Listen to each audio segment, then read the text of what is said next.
Hi, I'm Andrew Armstrong. Welcome to the Back Office Teardown Lab. You might recall from a previous video I repaired the keyboard on my Duff Spectrum. However, I'm not too happy with that as a repair because it might break again. So I ordered something and it has arrived. I've got the big old envelope here, so I'm going to show you what's arrived. It's very exciting, but here you go. It's actually a replacement keyboard membrane. It's not only a replacement keyboard membrane, it's actually this too, which is quite cute. Well, I could almost reuse that Jiffy bag if I'm a bit more careful. Posh! An audio tape.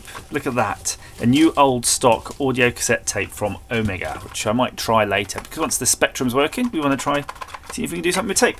And I bought this for about, let me see, I know exactly how much it was. That plus the tape came to 20 of our British pounds DataServe Retro. So I'll put the link down below and you can have a look, see if there's anything that they have that you would like. There's actually quite a few bits of pieces of sort of 8-bit computers.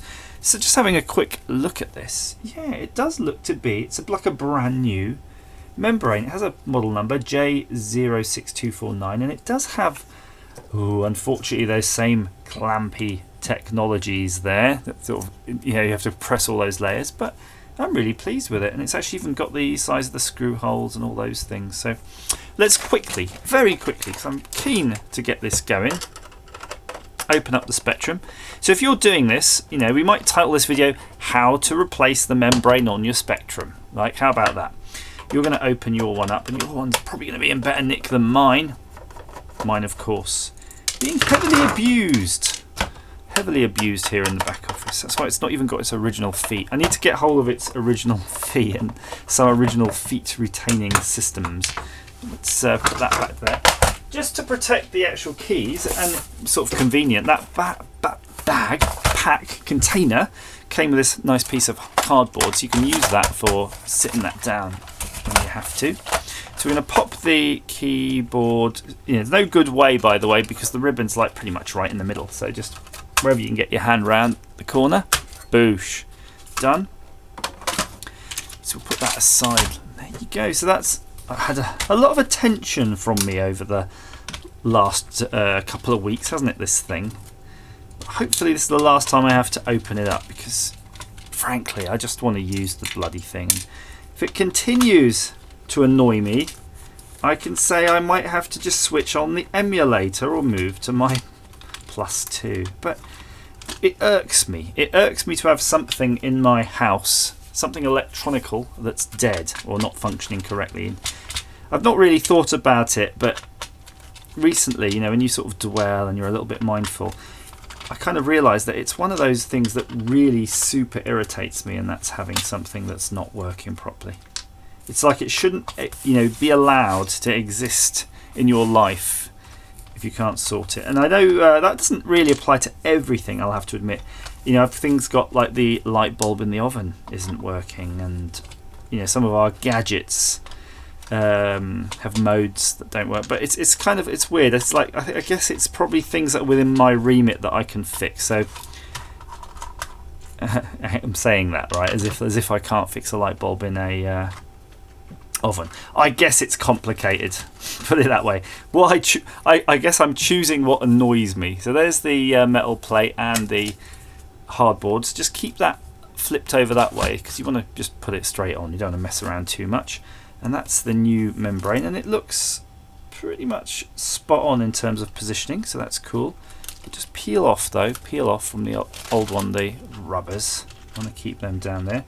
It's a good opportunity to give them a little bit of a wipe down and a clean if you want. A wash with some warm soapy water and let it dry really well before you put it back in.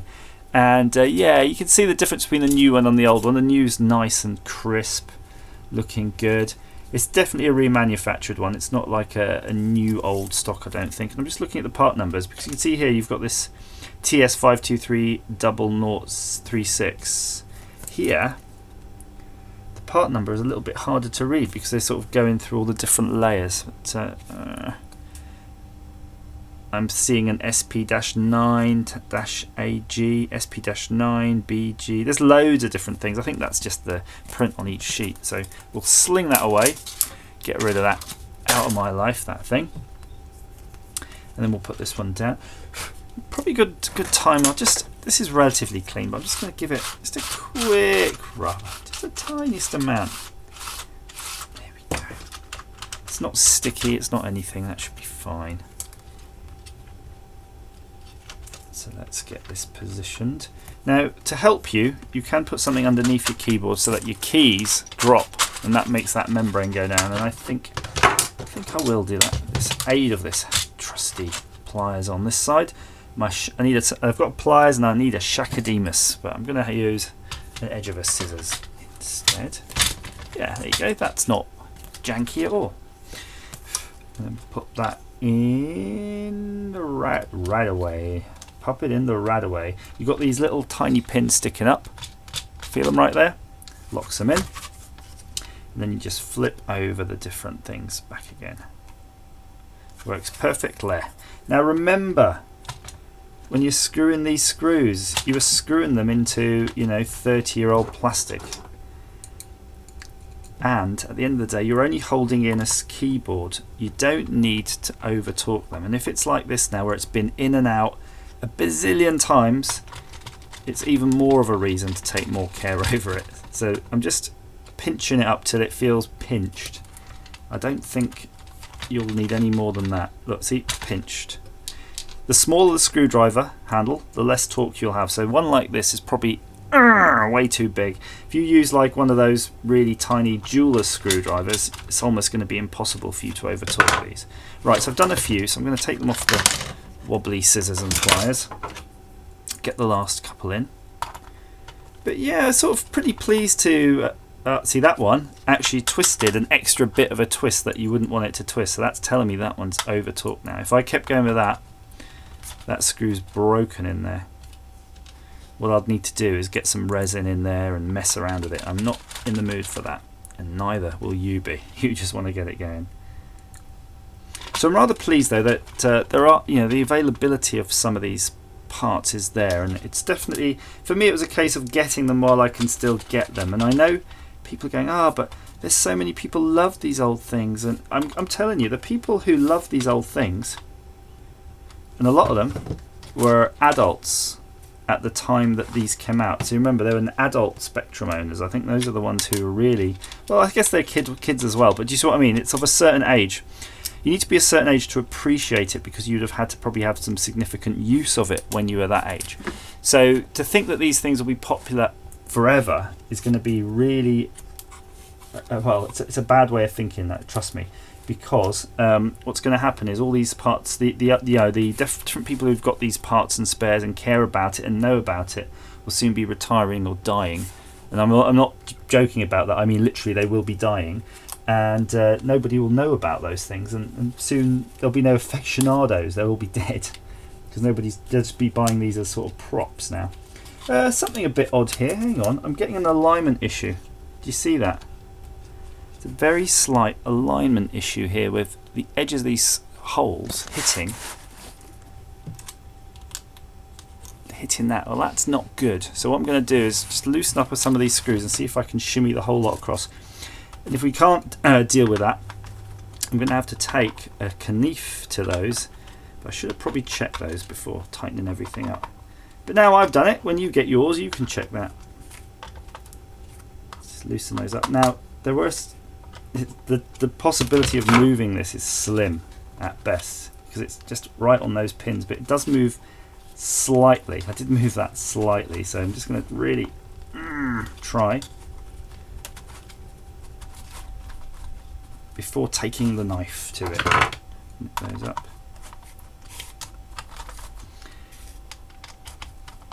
So the conclusion, though, to my rambling train of thought there is just go and, if you need parts, buy the bloody parts now, because you just can't rely on it.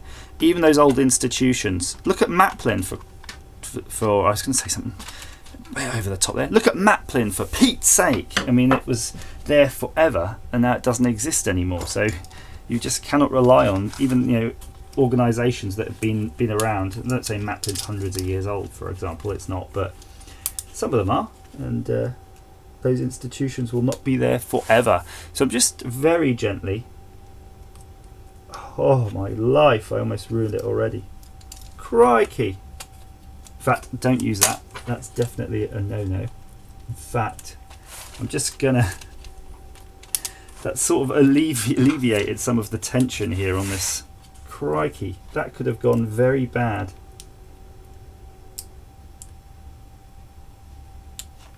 I wish I used the scissors from the start.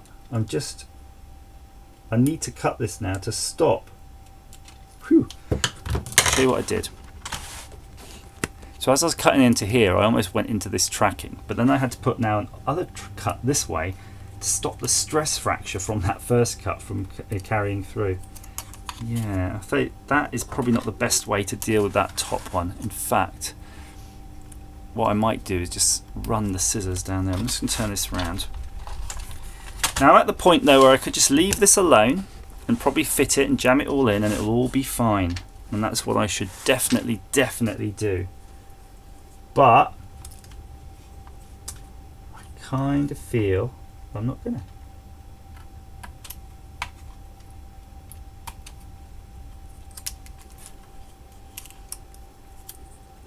So there's just one more bit there.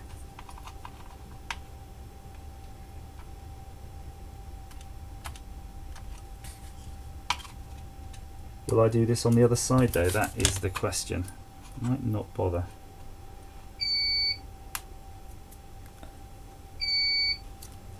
Danger, danger. So you can see now I've got this little cut here and actually it sits nicely in there.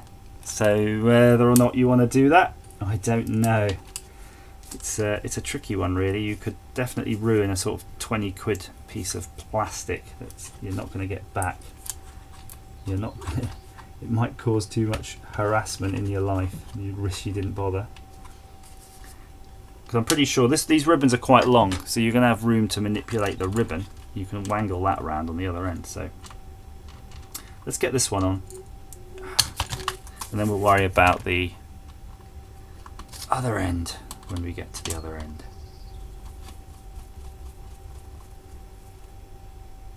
Again, not too much force, you don't need it. If you break the clamp, by the way, it's going to be misery for you, I'm telling you. Because then you're going to have to find out make some other kind of clamp that's maybe floating around doing something. Right, so we got this end, and let's see, this is going to have the same issue I should suspect, but you know, it is so minor. You know, I wish I never did anything about it. It's so minor. I think, well, as long as all those layers sit down properly when you push them down, and I'm eyeing them up, yeah, I mean,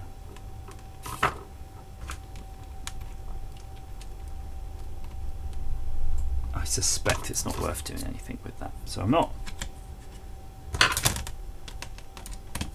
So if it's this long though, it's lasted a while with its old keyboard. Hopefully, you shouldn't have to do this again in forever.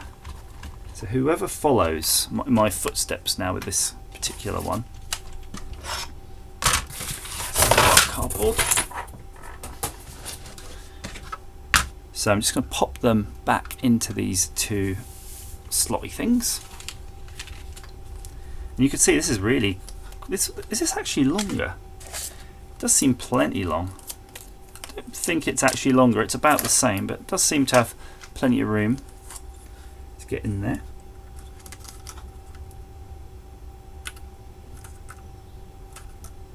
And I'm just giving a little wiggle as I push it in. I'm pushing it in and pulling it up just a touch, so I want to make sure it's kind of got a bit of bite into it. Okay, and if there's any corrosion, and while you're there, by the way, push in any chips that are socketed. You got your ULA there. Good. Good. Now for me, I've only got 3 screws on the bottom of mine.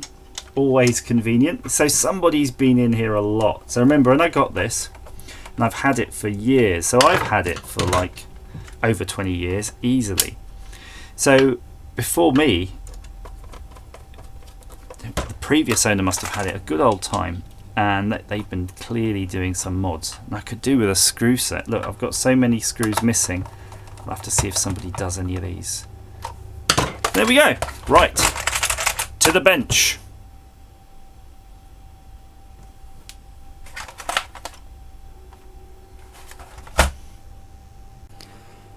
And now the moment of truth. Does the Duff key work?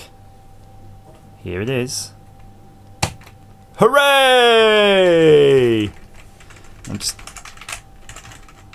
8, 9. All the keys are guaranteed to please. Fantastic. So there we are, a great success for my old battered Sinclair ZX Spectrum Plus. So that's good though, at least I can use it now and not worry about those sorts of things, and I can get rid of this, the bane of my existence for the last couple of weeks. Bye bye.